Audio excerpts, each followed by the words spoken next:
Hello students, इस वाले lecture में हम लोग बात करेंगे डीएमए पिन 2 के बारे में। पी मतलब डीएमए लेक्चर 2 के बारे में, जिसमें हम 8257 का जो यूज कर चुके थे।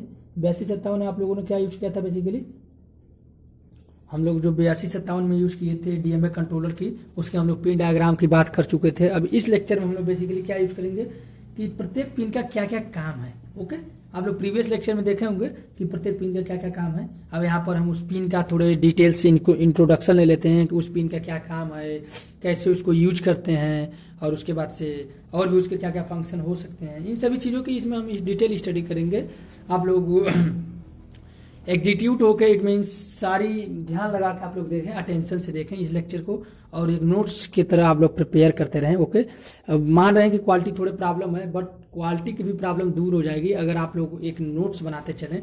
जैसे जैसे मैं बोलता जा रहा हूँ वैसे वैसे आप लोग सीधे सीधे नोट्स बनाते चलते रहिए। ओके, तो आइए हम लोग इसमें देखते हैं कि किसका क्या क्या काम है।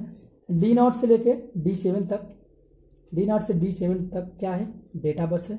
ओके, ये क्या है? डेटा बस है। D0 से D7 तक जो भी है वो डेटा बस है। उससे हम डेटा को ट्रांसफर करते हैं डीएमए कंट्रोलर को।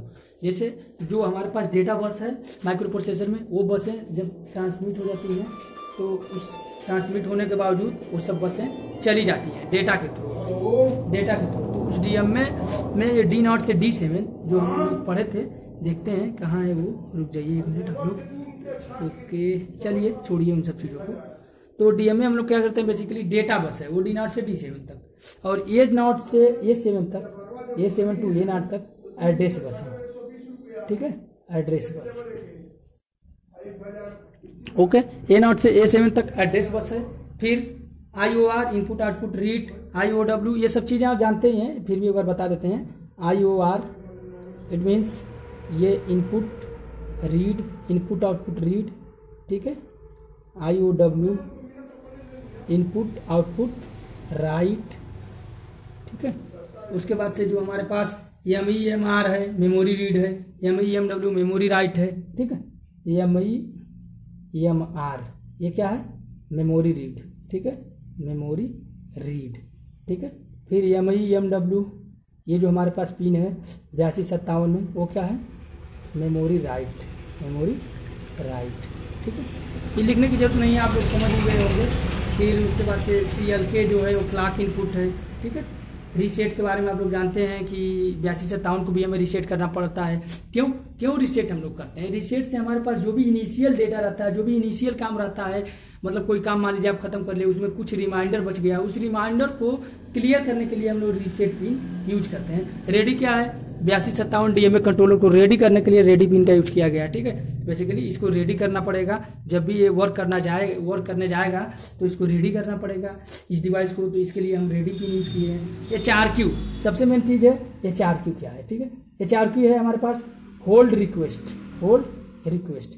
जैसे मान लीजिए कोई पेरिफेरल है। ठीक है, कोई पेरिफेरल अगर डेटा लेना चाहती, डेटा ट्रांसफर करना चाहती है। ठीक है, जैसे मान लीजिए हमारे पास कोई पेरिफेरल के रूप में सपोज कीजिए कि माइक्रोफोन है, और माइक्रोफोन से हम लोग डायरेक्टली अपना डेटा उसमें भेजना चाहते हैं। किसमें? 8085 में। तो उसके लिए डीएमए कंट्रोलर की सहायता से पहले डीएमए कंट्रोलर पे एक HRQ पिन होगा। तो उस HRQ पिन को हम लोग क्या करेंगे? हाई करेंगे। क्यों? क्योंकि ये एक्टिव हाई पिन है। ठीक है ना, तो जो हमारे पास पेरिफेरल डिवाइस हैं जो डीएमए कंट्रोलर से जुड़ी हुई है, वो एक होल्ड रिक्वेस्ट भेजेंगी। होल्ड रिक्वेस्ट कि आप मतलब होल्ड हो जाइए, हमें बस की जरूरत है। अभी देखिए ये माइक्रो प्रोसेसर से नहीं भेजेंगे, माइक्रो प्रोसेसर को नहीं भेज रही हैं, ये बेसिकली डीएमए कंट्रोलर को भेज रही हैं। हम आपको बोले थे ना कि माइक्रो प्रोसेसर को जो भी काम करना होगा वो डीएमए कंट्रोलर के थ्रू होगा, लेकिन डीएमए कंट्रोलर को उसकी पेरिफेरल डिवाइस होगी। जैसे सपोज कीजिए 3 लेयर डायग्राम में ये आपका माइक्रो प्रोसेसर है, ये आपका डीएमए कंट्रोलर है, ये भी एक माइक्रो प्रोसेसर की तरह ही है, और ये आपका पेरिफेरल है। ठीक है, तो ये पेरिफेरल इसको होल्ड रिक्वेस्ट HRQ भेजेंगे। अब इस HRQ को मिलने के बाद डीएमए कंट्रोलर इसको होल्ड सिग्नल देगा। ठीक है, अब इसके रिस्पांस में अब हम लोग देखते हैं HRQ के बाद जो आता है हमारा आता है DRQ। ठीक है, DRQ आता है, या फिर हमारे पास HLDA होता है। HLDA के बारे में देख लेते हैं। HLDA क्या है? अब देखिए ये होल्ड मिला, तो होल्ड रिक्वेस्ट मिलने के बाद माइक्रो प्रोसेसर अपना डेटा बस किसको दे देगा? सिस्टम बस। डेटा बस नहीं, सिस्टम बस बोलिए। सिस्टम बस में क्या क्या है? एड्रेस बस है। ठीक है, एड्रेस है, डेटा है, कंट्रोल है। इस तीनों बसों को कहाँ दे देगा? डीएमए कंट्रोलर को। इसको देगा डीएमए कंट्रोलर को, ये तीनों बस दे देगा डीएमए कंट्रोलर को। तो वो उसको कैसे देगा? यहाँ पर एक इसको HLDA दे देगा, active low, HLDA active low, HLDA hold acknowledgement signal DMA को देगा। अब डीएमए इसके बदले में क्या देगा? अब डीएमए इसके बदले में डैक देगा। ओके, इसके बदले में डीएमए क्या देगा आपको? डैक देगा, डैक। ये इसके बदले में डीएमए इसको ये यहाँ पर हम लोगों ने DRQ जो दिया था, DRQ क्या है आपका? बेसिकली HRQ होल्ड रिक्वेस्ट है, सॉरी HRQ क्या है? होल्ड रिक्वेस्ट है, DRQ बोल दिए। तो उसके बदले में वो क्या दे देगा आपको? ये बेसिकली दे देगा आपको, उसके बदले में आपको मतलब वो देगा क्या? देखिए याद नहीं आ रहा है, एक मिनट। ये इसके बदले में आपको डैक देगा। डैक देगा मतलब कि डीएमए ने जो डीएमए से जो रिक्वेस्ट किया गया था बस के लिए, वो रिक्वेस्ट पूरी हो चुकी है। ओके, एक होता है आपके पास DRQ और एक होता है डैक। अब इन दोनों के बारे में हम लोग देख लेते हैं कि क्या क्या इन लोगों का वर्क है। नोट कीजिए, DRQ एंड DACK। ठीक है, DRQ क्या है? डीएमए को रिक्वेस्ट करने के लिए, डीएमए रिक्वेस्ट इनपुट है, डीएमए से सर्विस लेने के लिए है। ठीक है, डीएमए से सर्विस लेने के लिए, डीएमए से सर्विस लेने के लिए, जैसे आप लोग ये समझिए कि आजकल जो बैंक चल रहे हैं, ठीक है, आजकल जो बैंक चल रहे हैं, ओके, तो बैंक जो चल रहे हैं, तो आप लोग ये देखिए एक छोटा बैंक भी चल रहा है जिसको हम लोग मिनी बैंक बोल रहे हैं। जगह जगह आप लोग आधार कार्ड से, अंगूठा से पैसे निकाल लेते हैं। तो ये देखिए, इस बैंकिंग प्रणाली को हम लोग फिर से एक बार रिवीजन करते हैं, उससे आपको हर चीजें पता चली जाएंगी कि क्या क्या यहाँ पर है। उससे हम लोग कंपेरिजन करेंगे तो आप लोगों को अच्छे से हर चीज क्लियर होगा। सपोज कीजिए कि ये हमारे पास SBI का मेन ब्रांच है, SBI ब्रांच। ठीक है, यहाँ पर हमारे पास एक CSC सेंटर है, सहज जन सेवा, और यहाँ पर कस्टमर।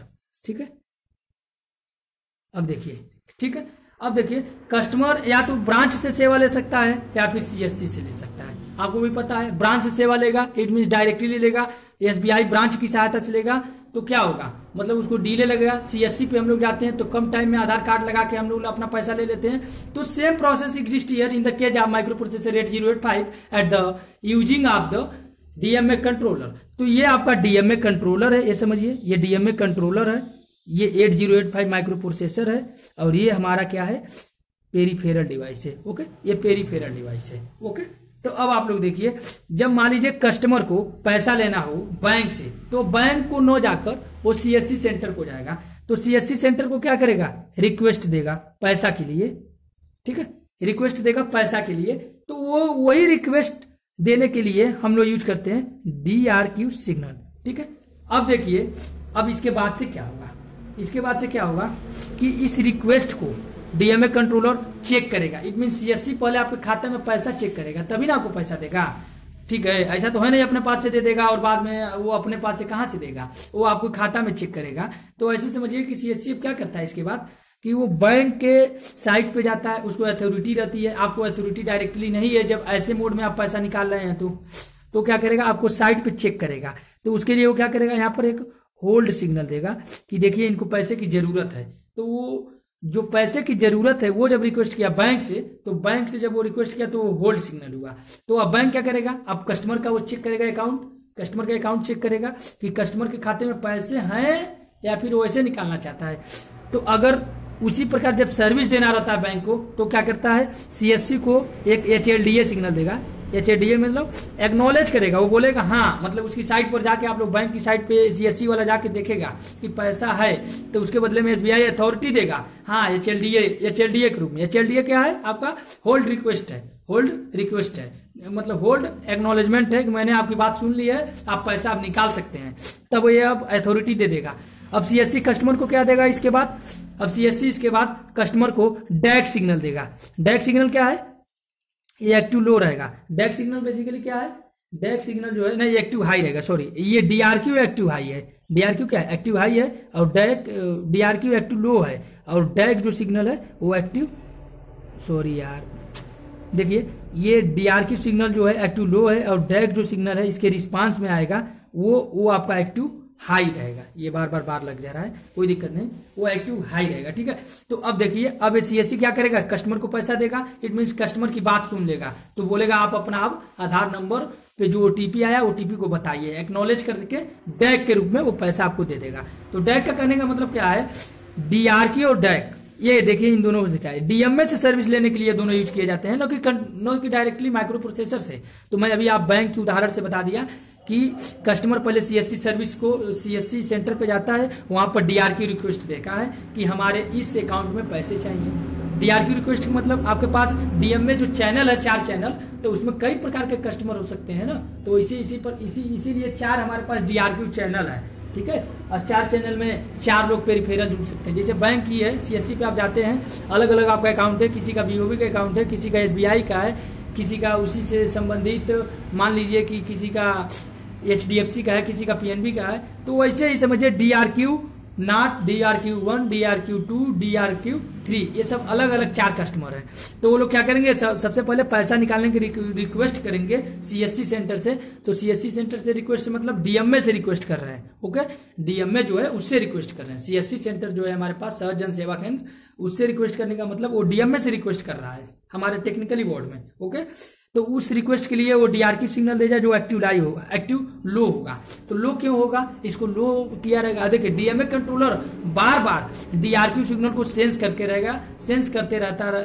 रहेगा कि हमारे पास कोई मतलब कस्टमर कोई पेरिफेरल डेटा तो नहीं ट्रांसफर करने आ रहा है, कोई पेरिफेरल डेटा तो नहीं ट्रांसफर करने आ रहा है।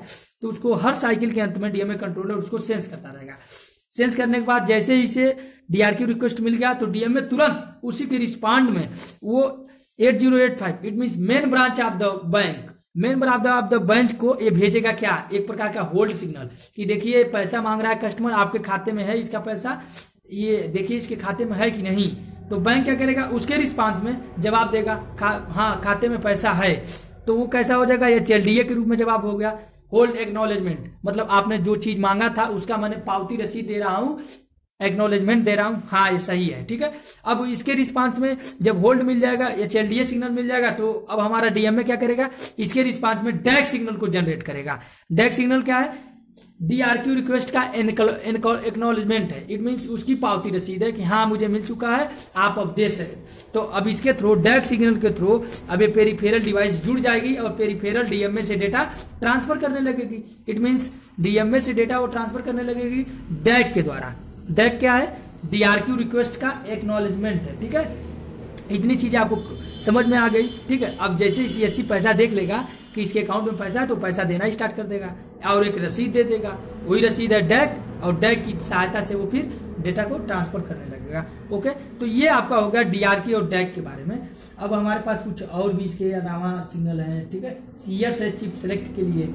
सीएस क्या है, चिप सेलेक्ट मतलब चिप को सेलेक्ट करते हैं कि इसी चिप में हो सकता है आपके माइक्रो प्रोसेसर के साथ कई सारे चिप लगे हुए हैं, 8257 का लगा हुआ चिप है, 8155 लगा हुआ हो, 8156 लगा हुआ हो, 8255 लगा हुआ है, पीपीआई 8253 लगा हो, 8279 लगा हुआ हो, 8259 लगा हुआ हो। तो उस चिप को पार्टिकुलर चिप को सिलेक्ट करने के लिए ये सीएस है।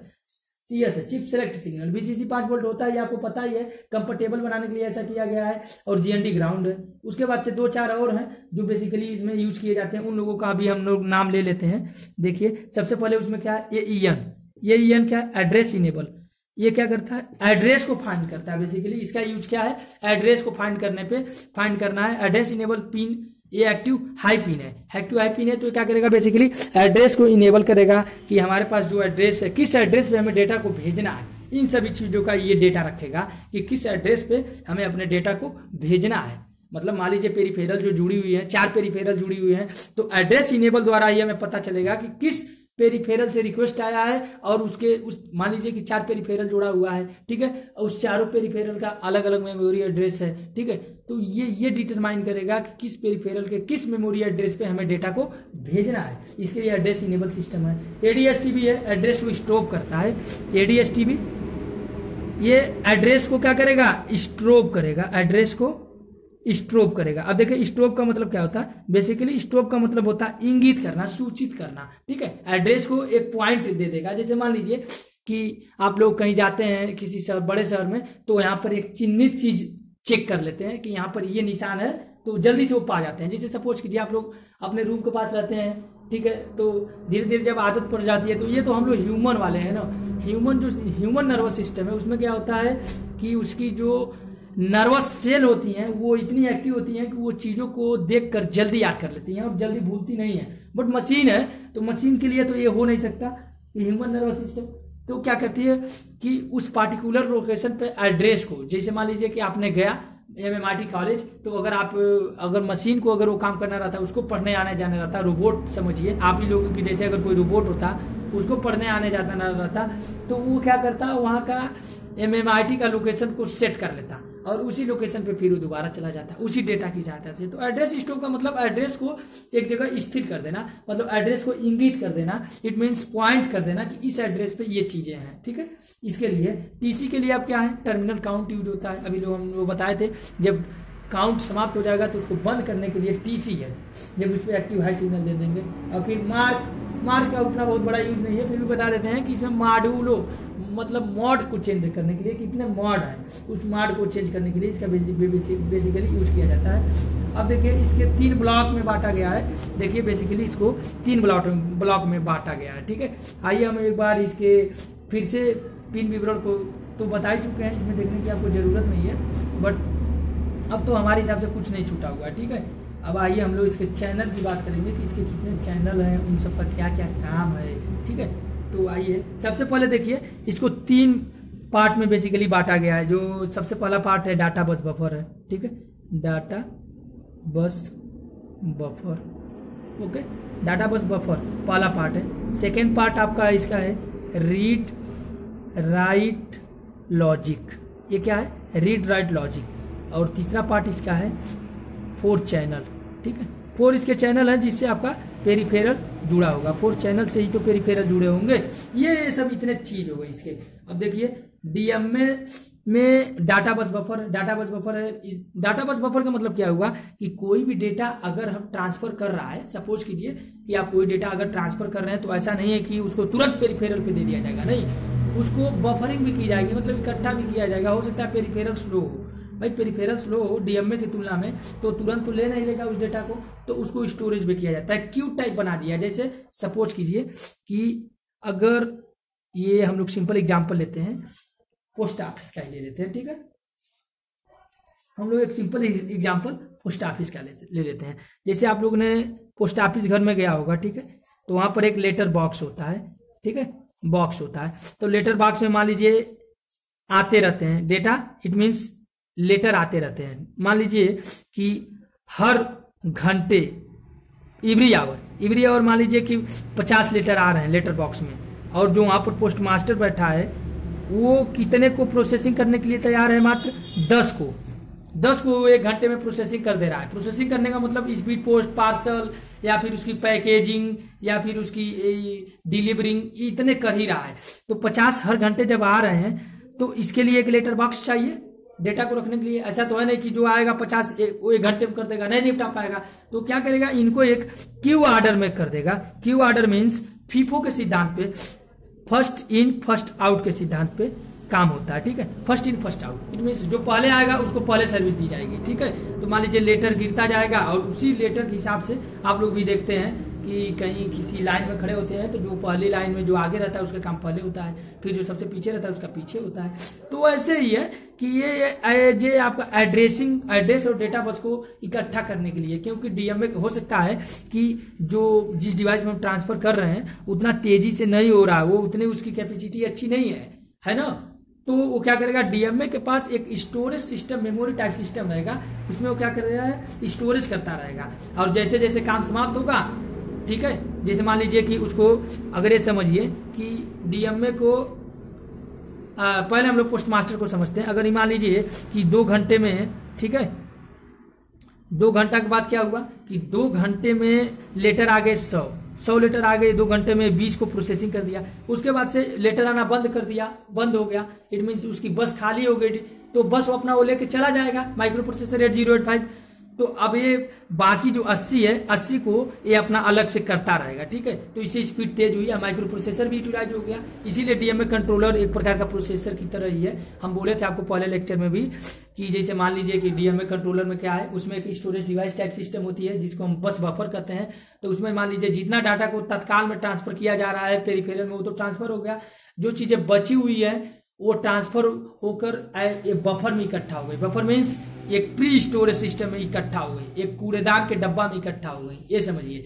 और उसके बाद से बाकी अब जो बस का काम है वो बस तो चले गए, ठीक है, उस बस को रिलीज कर दिया। अब अपना ये धीरे धीरे अपना ये काम करता रहेगा। अब माइक्रो प्रोसेसर उधर रिलीफ में है और ये इस काम को निपटा देगा। ओके, तो ये ऐसे वर्क करता है डीएमए कंट्रोलर, ठीक है। और इस प्रकार हम लोग डीएमए कंट्रोलर का बेसिक चीजें जान गए। अब हम इसका ब्लॉक डायग्राम की चर्चा करेंगे और उसके बारे में एक वो बनाएंगे। अब देखिए इसमें एक कंट्रोल लॉजिक एंड रजिस्टर की मोड भी होती है कि किस रजिस्टर मोड में क्या क्या काम हो रहा है। तो जब हम ब्लॉक डायग्राम की चर्चा करेंगे डिटेल्स में, तो उसमें हम इसको मतलब इंक्लूड करेंगे। ये लेक्चर काफी लंबा हो जाएगा अगर इसमें ही इंक्लूड कर लें। मैं शुरू में ही बोल रहा था कि डीएमए कंट्रोलर का लेक्चर लगभग 3 लेक्चर से कम नहीं हो पाएगा इसको बताने में, क्योंकि ये बहुत स्लो, इसके 2 मोड होंगे, मास्टर मोड होंगे, स्लेव मोड होंगे। इन सभी चीज़ों का डिटेल्स देना इतना तो हो नहीं सकता जल्दी से जल्दी। तो ठीक है, आप लोग थैंक यू, इतना मतलब आज के लिए बहुत है। Okay, thank you.